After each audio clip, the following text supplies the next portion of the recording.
сийип туруп кагынып эле кетип калгандар тозокко түшөт.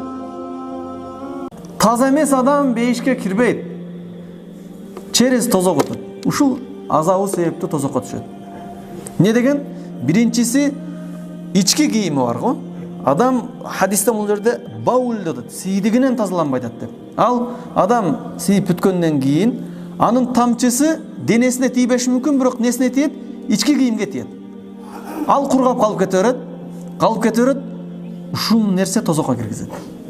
Алхамдулилла, шүгүр дейле, биз намаз окуйбуз дагы, кийимин бейнамаз окулат да, ошол нерсеге биз эhtiyatlanабыз. Дайым чөнтөктө кагаз жүрөт, куруктап, керек болсо жууп да коебуз, мустахаб, туурабы? Ушунун аркасынан эгер кокус түшүп калса, аны алмаштырганга аракет кылабыз. Бирок тилекке каршы намаз окубаган адам, намаз окубагандар 100% айтсак болот да. Намаз окубаган эле адам 100% сийдигинден тазаланбайт.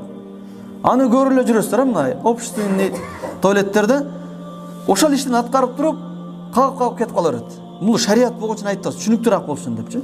Мындай кылып мынакка оодарсак түшүнбөй коюп туруп беморал жүрөт.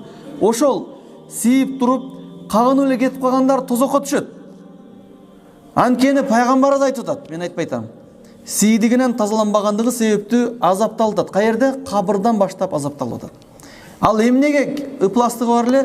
Бул көзгө көрүнгөн ыпластык бар эле, ушуну тазалабат.